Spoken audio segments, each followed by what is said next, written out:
My darlings, let's settle in, because today we're unpacking one of the most persistent, most recycled and most profitable obsessions of the British media, the supposed Harry and Meghan split. Over the past few months, the rumours have not only escalated, they've been engineered, weaponised and amplified with greater aggression than anything we've seen in years, and all conveniently timed, as if on cue, with the whispers of a royal reconciliation beginning to take shape behind palace doors. Because if there's one thing the British press can't stand, it's Harry and Meghan being happy.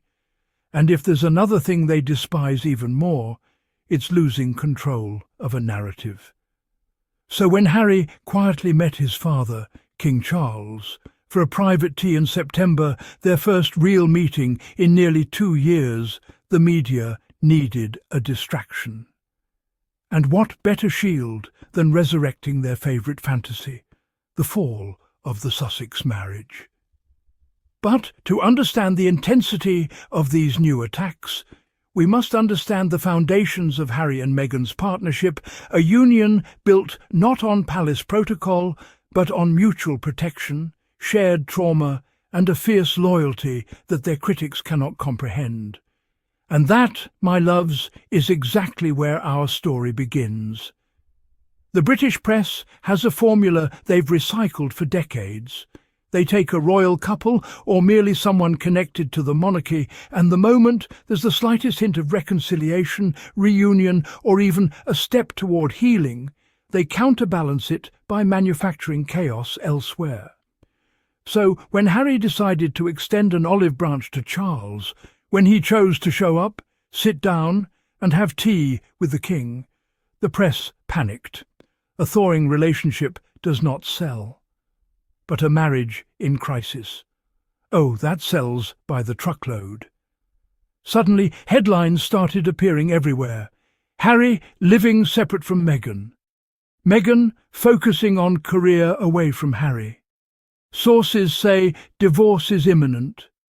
Hollywood whispers, trouble in paradise. One article even claimed Meghan had abandoned the marriage to chase Hollywood dreams, which is fascinating, considering the woman is photographed less than any celebrity in Los Angeles. She's practically a ghost, unless she's working. And what were these rumours based on? Absolutely nothing. No documents, no insider quotes, no sightings of separate living, no behavioural shifts, not even a suspicious paparazzi photo. Just hot air packaged as journalism. But these split stories do something important. They undermine the seriousness of Harry's reconciliation attempts by framing him as a man with a collapsing personal life. And they undermine Meghan by portraying her as a selfish, fame-driven woman abandoning her husband at a critical moment. Convenient, isn't it? To counter the noise, we turn to royal expert Duncan Larkham, who paints a drastically different picture, not the press fairy tale, but the reality of the Sussex relationship. Larkham explains that from the very beginning, Harry and Meghan bonded over shared trauma. Not trauma as spectacle, but trauma as understanding, as recognition. Both came from divorced families. Both witnessed messy, painful, very public breakdowns of their parents' marriages. Both carried emotional bruises that the world rarely acknowledges. Harry's trauma is etched into global memory. He watched his mother, Princess Diana, be hounded to her death. He watched his parents weaponized by the press. He lived his grief in public without consent. Meghan's history is different, yet painfully parallel. Her parents split in her childhood. Her relationship with her father was exploited by tabloids for profit. Her half-siblings cashed in on her private life the moment she became newsworthy. Two people, two worlds, one identical wound. So when they met, something happened that the press still cannot comprehend. They understood each other. and that understanding became the foundation of their marriage. Lacombe highlights something the public has watched for years, but refuses to name. Harry is fiercely protective of Meghan, not in a performative sense, not in a Hollywood chivalry way, but in a deeply personal, almost primal way. He has lived through what the press can do to a woman he loves. He has buried the consequences. So when the media came after Meghan with unprecedented hostility, the racism, the dog whistles, the relentless comparisons to Kate, the fabricated feuds, the character assassinations, Harry was not going to stand by silently. And he didn't. He defended her in statements. He challenged newspapers in court. He publicly called out reporters. He condemned the institutions that allowed the abuse. He even pointed out the moments where his own family, including Kate, contributed to Meghan's mistreatment. This wasn't just husbandly duty. This was a man refusing to repeat a generational tragedy. The press wants to spin that as obsessive or unhinged or an overreaction. But when you've already lost one woman to media cruelty, you learn the stakes. Now, Meghan's loyalty manifests differently. She isn't loud. She doesn't rant in newspapers or issue statements every week. She doesn't clap back unless it's necessary. But she supports Harry consistently, quietly, and without fanfare. As Lacombe puts it, a lot has happened in Harry's life that Meghan can feel sorry for, and therefore feel like she wants to protect him too. And she does. Every time she steps back and lets Harry take the lead in public matters involving his family. Every time she chooses silence instead of feeding the headlines.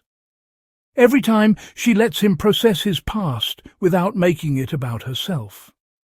The media tries to paint this silence as disengagement from the marriage. But Meghan's silence is strategy. It's protection. It's loyalty in its most mature form. The real issue, and why the split rumours intensify every time Harry and Meghan show strength, is that their bond directly threatens the press. A united Harry and Meghan are unpredictable. They're independent. They're uncontrollable. They can expose what happens behind palace doors. They can refuse the tabloid game. They can say no, which is something the monarchy rarely hears from its royal figures. This is why the media cannot allow the narrative of a strong Sussex marriage to exist. Because a strong Sussex marriage means the press cannot isolate Harry. They cannot shame Meghan into silence. They cannot push them back into royal duty. They cannot fracture the brand. They cannot destabilize their success in America. So they do what tabloids have always done when faced with a couple who refuses to crumble. They invent a crisis. One of the most laughable media narratives is that Harry and Meghan are living separate lives. But let's break this down. Meghan is working. Harry is working. They have different projects. They have different professional strengths. This is normal. It's called marriage, not conjoined living. When Meghan focuses on her brand, the press says she's abandoning Harry. When Harry works on his charitable commitments, the press says he's escaping Meghan. If Meghan goes to an event alone, she's unhappy. If Harry goes solo, he's a runaway husband. Meanwhile, no one writes headlines when William and Kate do separate events. No one claims a royal split when Charles and Camilla travel independently. No one panics when celebrities live professional lives apart. But with the Sussexes, normal marital independence becomes proof of collapse. Because the narrative isn't based on observation, it's based on desire. The press wants them to crumble. It sells. Lacombe also mentions that Harry and Meghan have faced heartbreak in their marriage. And this is where nuance matters. Heartbreak does not mean betrayal, infidelity, falling out, or emotional distance. Heartbreak means losing babies, losing support from family, losing relationships with siblings and parents, dealing with constant public attack, facing lawsuits, facing rejection, being exiled by an institution, being smeared daily for existing. Most couples wouldn't survive half of what the Sussexes have endured, but they did. And not only survived, they transformed pain into purpose. Their shared trauma didn't weaken them. It welded them. The newest wave of rumours revolves around Meghan's focus on her career, as if a woman working is a marital red flag. Meghan is building a global lifestyle brand. She is preparing content partnerships. She is expanding her philanthropy. She is developing production deals. She is doing what every successful woman does, working. And the timing of these rumours is not accidental. They always appear when Meghan returns to a project. Meghan signs a deal. Meghan is seen on set. Meghan secures partnerships. Meghan is rumoured for appearances or events. Meghan is succeeding. The press cannot allow Meghan to be professional, accomplished and happily married. That image destroys their favourite caricature, the diva, the manipulator, the narcissist, the wife who trapped Harry. So they create the opposite, the failing marriage. Because to the tabloids, Meghan cannot be both, successful and supported, independent and happily married, powerful and not villainous. Her ambition must be framed as selfishness. Harry's support must be framed as weakness. And suddenly, voila, the split rumours are born. There is also a strategic reason the split narrative reappears right now. The palace benefits from it. If the Sussexes appear unstable, the monarchy looks stable by comparison. If Harry looks unhappy, returning to royal life seems plausible. If Meghan looks absent, the palace can pretend Harry is the prodigal son needing rescue, not a man with a wife, children and full life in California. We must remember, a happy, independent Sussex family is the monarchy's worst PR nightmare, because they prove something devastating to the institution. You can leave and you can thrive. Let's talk money, because that's the real engine here. Every split headline generates clicks, ad revenue, social media, engagement, international coverage, YouTube reaction videos, comment wars, repeated circulation. A Sussex divorce could fund entire newsrooms. Meanwhile, positive Sussex news charity work, business deals, Hollywood success doesn't generate the same frenzy. It doesn't satisfy the audience that has been conditioned for 8 long years to hate Meghan. Negativity pays, division pays, doom sells. So even if Harry and Meghan renewed their vows live on television with Beyoncé officiating, the press would still write. Body language expert suggests tension. Now let's look at the direct timeline. Harry meets Charles in September. Tabloid panic, marriage collapse rumours begin. This is not coincidence. This is retaliation. Because if Harry repairs things with Charles, where does that leave the media's favourite narrative that Meghan is the villain who stole Harry away? If Harry moves toward healing, their 8-year smear campaign collapses, so they create an alternative storyline. Harry isn't fixing things with Charles, he's escaping Meghan. This allows the press to protect 2 key myths. Meghan is the reason Harry left the royal family. Meghan is the reason the royal family is fractured. A father and son healing destroys both. Now let's put all the noise aside and ask the real question.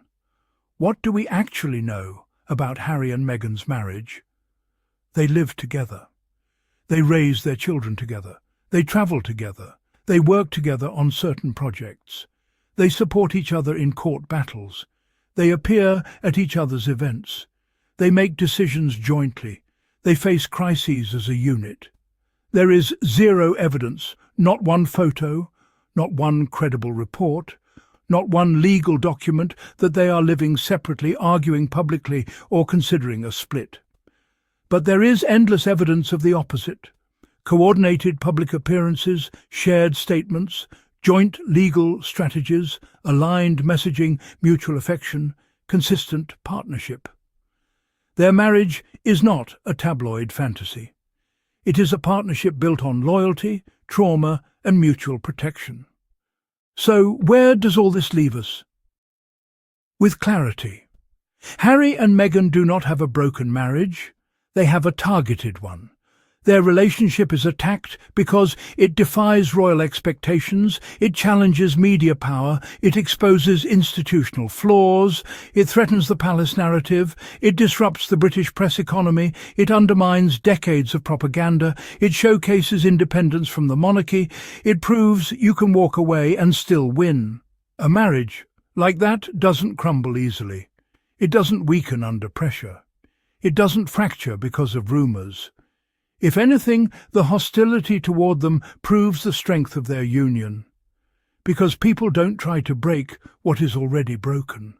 They try to break what is powerful. My loves, the truth is simple. The Sussex marriage is not falling apart. The narrative around it is. And that is why the tabloids are panicking. Harry and Meghan remain united, strategic, and committed not only to each other, but to the life they built far away from the palace walls. And as the push for royal reconciliation continues quietly, cautiously, privately, expect the rumour machine to roar even louder. Because nothing terrifies the press more than the idea of Harry and Meghan standing strong together while the institution they left begins to wobble. But as always, we'll be here, separating the facts from the fiction, cutting through the noise, and giving you the truth the tabloids refuse to tell. This is Adriel, and this is the Sussex Insights.